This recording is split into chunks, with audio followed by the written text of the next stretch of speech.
Okay, mics are up. Okay. Good morning, everybody. We have Nebraska head coach Fred Hoiberg here.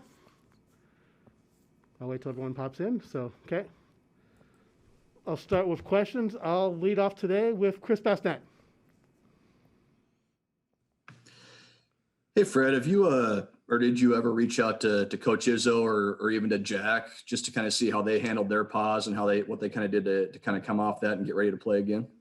Well, I talked more to Coach Izzo about how he dealt with the virus and how it affected him in coaching, and I talk to Jack every day, and just about how more things are going for him, but I just look at what Michigan State kind of went through in a similar type situation that we're about to go through, playing a lot of games in a short amount of time. And for Michigan State, after their shutdown, they played 3 road games right out of the chute against 3 really good teams. And I saw them progressively get better with each performance. That Rutgers game was a tough one for them. They played much better at Ohio State, and I thought they were terrific against Iowa, especially with their start. And they really shot the ball well after struggling to shoot it those first couple games, which in talking to Jack about that, he said, you'll see, because, it's been the same thing for us right now, just with guys losing their legs and, they got shin splints and, just all kinds of body aches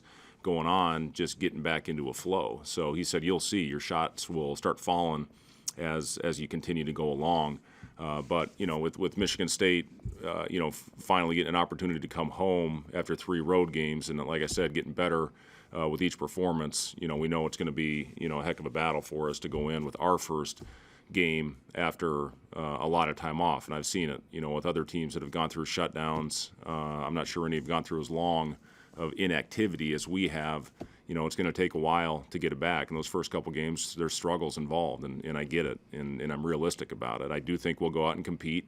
We have to do a better job early of getting back and taking away their fast break. That's where they thrive. Did a phenomenal job rebounding the ball in the first half. We only gave them 1 offensive rebound, and they got 8 in the second, including a couple huge ones late. Langford, when it was a 2-possession game, got the big one with 45 seconds left to push it up to 3 possessions, and it was over from there. But those are huge. Now we have to take care of the ball better. We gave them 18 extra possessions, 18 turnovers. And that's something else I've seen teams struggle with. So we've really been stressing simple plays, making the right play, trying to get a shot up on the board every time. Sam McEwen. Hey, Coach. I guess would this be the first game of the season? I know it's an odd circumstance, but will this be the first game of the season where you'll have every player available? And how much will you appreciate having a full front court at your disposal with all those guys? Yeah, it will be the first time. And, I told him I'm going to play him in short bursts, and not just our bigs, everybody, because I know, early on they're going to get winded pretty quickly. So it's about getting them out, hopefully getting a second wind at some point during the game. But I know early it's going to be 2 or 3 times up and down the floor, and they're going to be tired. So we're going to have to shuffle guys in and out. It is great to have the full roster available. We just got 2 of them back yesterday. For when they were cleared for full activity. So, those guys, I got to be a little bit careful with them, as far as how many minutes I'm going to play them. But, this thing's been crazy, Sam. And, we just have to go out and really monitor the bodies. Like I said, we've got guys sore. It's like almost beginning a training camp. But when you start training camp, you at least have a base and a foundation. With all the inactivity we've had, our guys really are feeling it. Right now, it's been a lot of time in the ice tub. We did not go long today. We went really hard earlier in the week, but I had to back off just to try and get their legs right and get their minds right heading into this stretch. Not only thinking about tomorrow, but what's ahead. With Minnesota, staying on the road and then coming back. Probably have to take a day off. We still have to by rule, which is a little ridiculous to me with playing 4 games in a week, most weeks, that we can't come in and watch film or come in and shoot or walk through. But it is what it is. And, we just need to look at everything. We're going to have 1 day of prep for Wisconsin. And then, we'll travel to Penn State. And then from there, we've got tentative of what might happen. And it's going to be very difficult because there's going to be a lot of games in a short amount of time. So I got to look at this thing long term, Sam, for, 15 games or 14 games in 31 or 32 days. And, we got to be careful with them because of all the inactivity that we've had.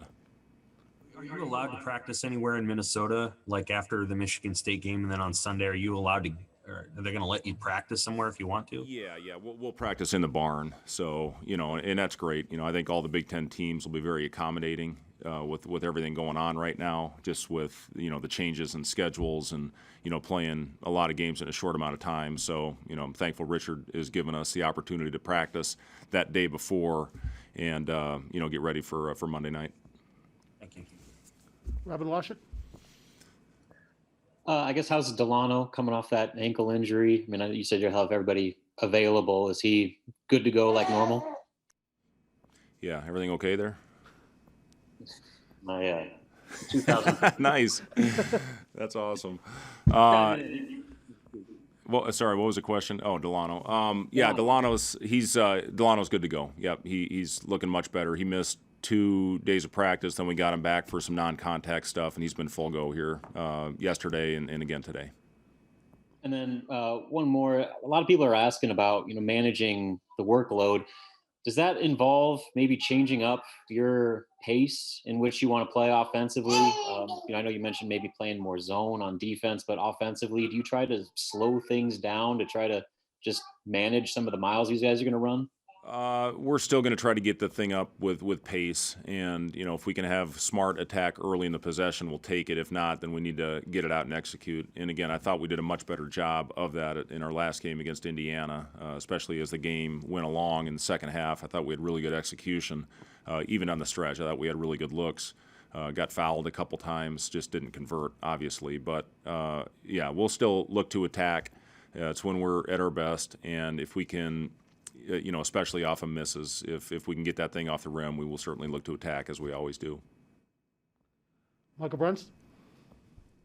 Hey, Fred, aside from just the physical part of what you guys are going to face over the next month or so, how much do you have to really alter the mental side of things and manage that stuff with your players? And I guess, is there anything that you could draw on from your past coaching experience, playing career that could help you kind of keep this thing going in the right direction? Yeah, it's going to be very much like NBA type preparation with playing as many games as we are. It's a true NBA schedule, and it's going to be a lot of mental preparation. And I have talked to several coaches that have been through it, and basically on their off day, it's a film session and a walkthrough and a cleanup.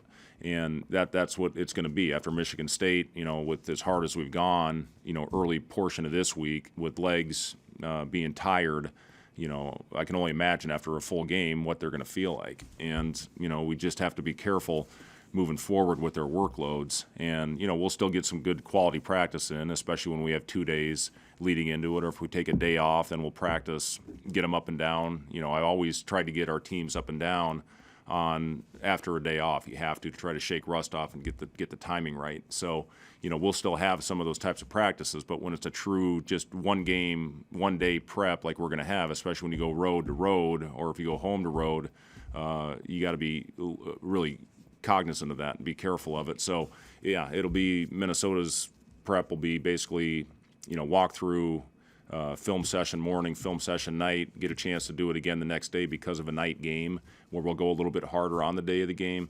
But those in-between days on a one-day prep will be mostly mental. Jacob Badia? Hey, is there any value to opening up with a team that you have seen before after the big break? I guess. Yeah, I guess, Jacob, the fact that we have seen them and, it was 2 games ago. I know it felt like a year ago, but, it was one of our last 2 games, and we did some good things in that game. But obviously there was several things that we needed to clean up in order to get over the hump and get the win. But the fact that, yeah, we have seen these guys recently, and, it's a team that we've seen them play a lot of games here in a short amount of time in this last week. So, again, it's going to come down to 3 things for us: taking care of the basketball, rebounding the ball, and getting back in transition. And, I don't care who you play. Those are generally the three keys that you put up on the board, but especially against a Michigan State team that's coming home after 3 tough losses. We're going to have to do those 3 things well and do the basics well to have a chance. Sam McEwen? Okay, Fred, this is not related exactly to your moment right now, but it's a broader basketball question. And I know you think about these things, and we're kind of working on something about it. The NET rankings this year have included adjusted efficiency, which is points per possession, defensive points per possession, and it's led to some really interesting rankings embedded within the system. And I'm just curious if you've looked at all at that, or what you think of the addition of that metric to the rankings, which seems to prioritize beating really bad teams by a whole bunch of points versus winning games against really good teams by 1 or 2 points. Yeah, absolutely. That's the thing that is going to get a little bit skewed are you going to keep your starters in there for longer stretches to try to really blow teams out and inflate those efficiency numbers? I don't think it's right, but that's reality. You're going to have to, if it's going to come down to 1 or 2 percentage points at the end, is it a game that you were playing against a bad team, to get your offensive rating higher and get that defensive rating lower and create that nice gap that you need to have to be one of the top teams. But yeah, I mean, I don't love it because guys that probably need an opportunity to get in there, deserve an opportunity to get in there, may not get that chance because you're trying to inflate your numbers. So yeah, I don't know, Sam. It's just it is what it is. I mean, nothing you can do about it. But there are teams that would think about doing it that way. I hopefully when we get to that point, would like to think that I'm not going to go out there and do that, because you don't want to embarrass people in this business, because you know how bad it feels when you're on the other end. Thank you. Okay, last question. We'll go to Robin Washington. This is kind of random, but considering the fact that you guys have so many positive cases already, are you still required to do the daily testing? And has anything changed with your daily protocols as far as handling COVID since all this happened? Yeah, so we get, if you get it, then you don't, you don't test for 90 days. So you have a 90-day window to where you don't test. And I just saw some recent studies that say those antibodies now stay in your system for up to 6 months. As far as how that affects and does it protect you against the new strains, I don't know that. We're still being careful. We're still wearing our masks at all times during practices, all the coaches. One thing that we will not have, I meant to mention this earlier, I'm not going to travel Doc and Bobby just because, the importance of trying to keep everybody healthy and,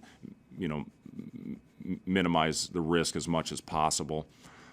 So I just told Doc, don't watch The Bachelor on Monday. Make sure he watches the game, and he and Bobby will send their thoughts. And at each timeout, I'll have the guy they're sending to come up and tell me, exactly what they're thinking. But right now, it's not worth it to me to have extra risk involved with guys, that are in the at-risk categories. So, just to be safe, I'm having those guys come in right before practice, and generally they leave right when practice is over, again, to mitigate that risk. So we will be down, 2 very important parts of our staff.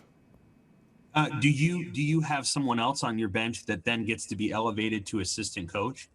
Yeah, we'll have guys move up.